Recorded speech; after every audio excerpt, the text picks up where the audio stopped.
Welcome to our weekly episode of Let's Talk Staff. This week, we share Jen's experience with a manager who ruled with fear, expecting results. Now, do you know that even the most experienced, high potential, and task focused staff can, within a fraction of a second, have a 360 turnaround? They suffer a skill setback if confidence is substituted with fear. This week on Let's Talk Staff, episode number 5, fear breeds doubt and inaction. Staff needs a continuous reassurance to self-belief of I can, I will, and I must succeed. This is Let's Talk Staff with Njenga. Greetings wherever you are watching us from, and many thanks for watching our videos from the previous episodes. And I'll be sharing with you feedback from our viewers on just how they think we are faring on at the end of this episode number 5. Now, here at LTS, it's all matters related to staff, all matters related to employees, associates, colleagues, workers, and if you like it, employers. Now, I do not claim monopoly of knowledge on matters related to staff. However, with the support of many experienced friends and professionals like you, we can share the experiences and promote a learning platform from where you and I will share from our experiences.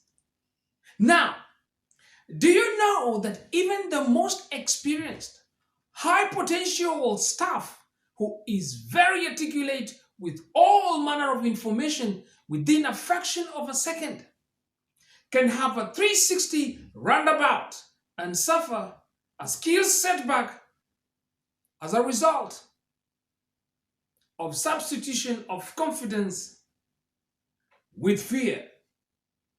That is our focus on our episode number 5 on this week. Let's talk staff. We'll be right back.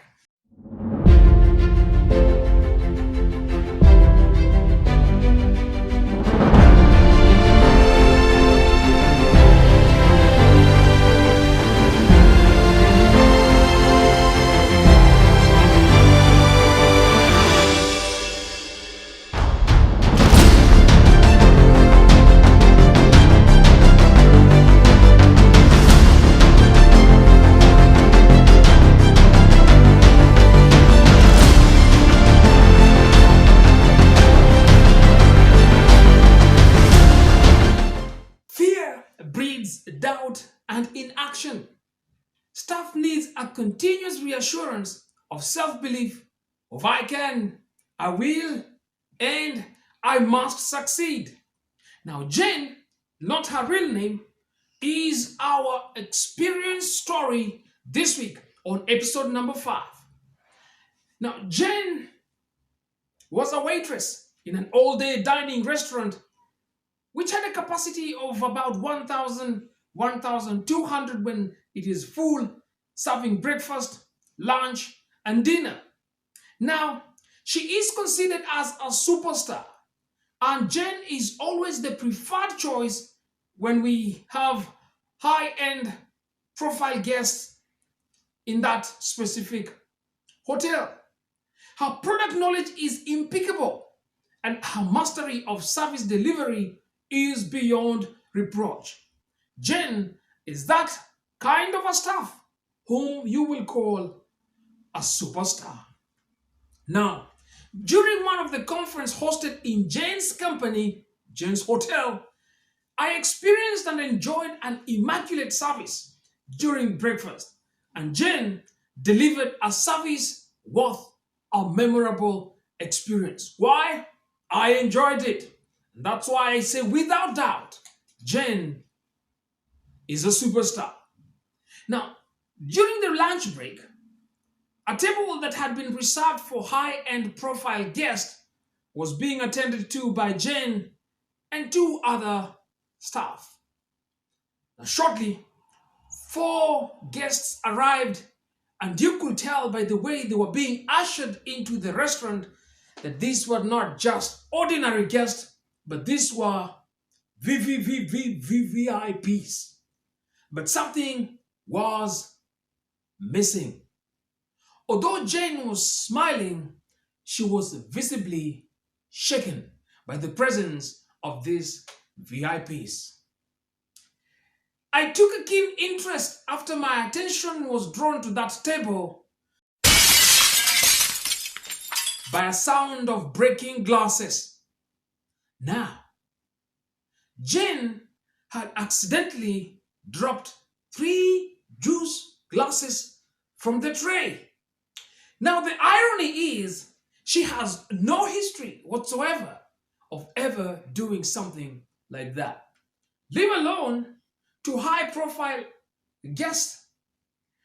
As other colleagues were rushing to clean up the area, one of the sitting guests requested for a lentil soup. As you know, the lentil soup, the color is almost close to a yellow. Now, again, the visibly trembling Jane, trying to recover from a previous shortfall, went for the lentil soup and came back with a smile.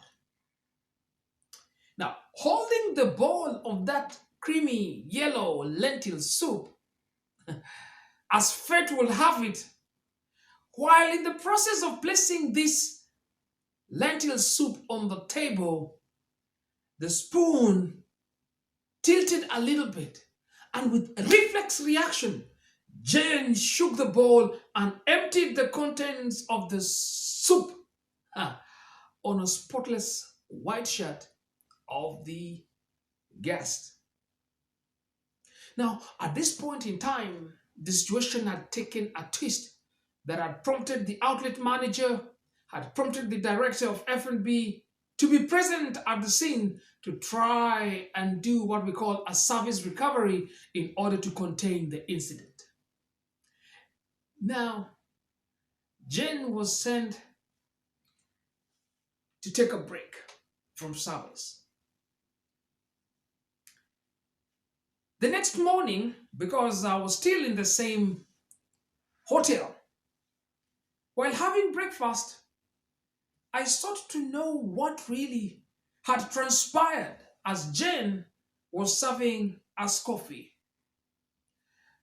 Her response was this: we had been informed of the HPG, that means the high profile guest, and our outlet manager, he kept on telling us repeatedly for the past 3 days, no mistakes, no mistakes whatsoever during the service when the high profile guests come. Now, if you do any mistake, the results will have very serious repercussion on your performance rating. Now,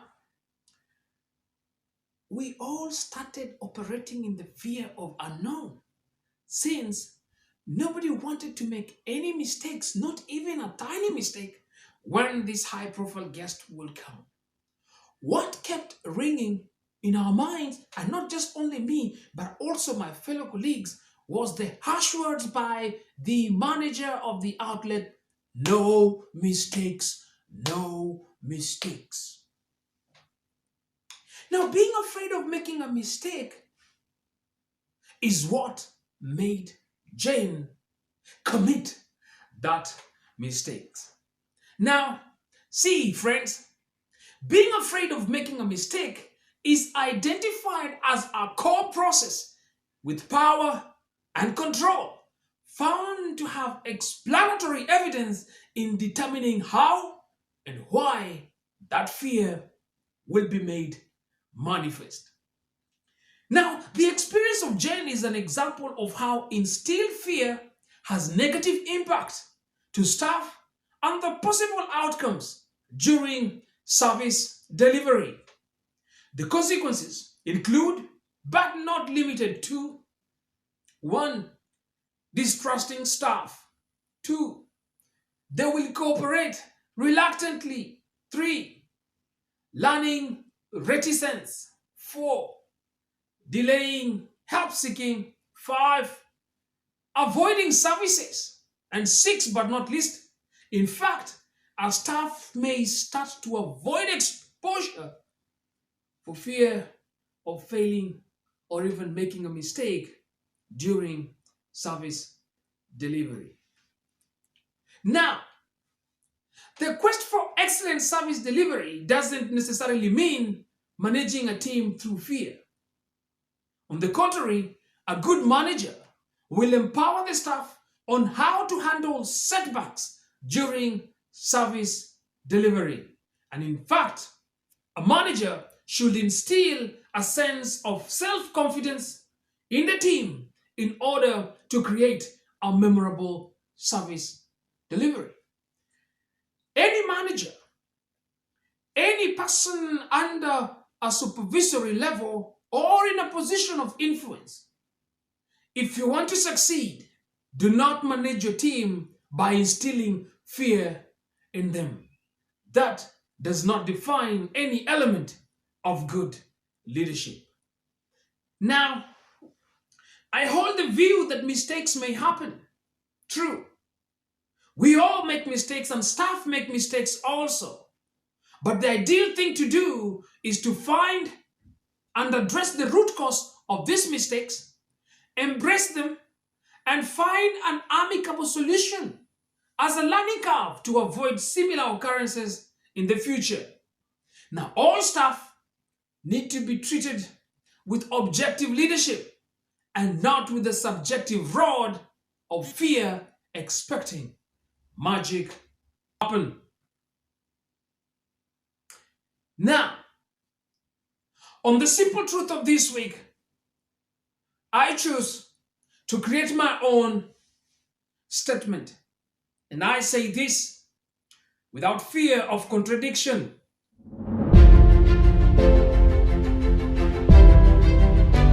When a staff responds with prompt, runs to action without any question, performs the task at every command of a voice, reports to duty even on their day off without notice. Now, this will happen on two conditions. Either they love their job so much to the core, or they fear their bosses. You think about it. Which environment would you prefer your staff to work under? Under fear or under respect because they are treated like staff? That's it on our episode number 5. And thank you so much for watching Let's Talk Staff this week. If you have any questions, any query, or any experience you'd want to share with us, please drop me a note on the handles running down on your screen. And do not forget to subscribe to our YouTube channel and click on the notification bell so that you'll get our weekly uploads once we do that on LTS. And as we say it, from Let's Talk Staff LTS every week on every episode, remember, and they told me to emphasize this, remember, the most highly valued asset of any successful company is the staff. So, do not instill fear. On the contrary, empower them with confidence. Until next week on LTS, from us, we say, peace.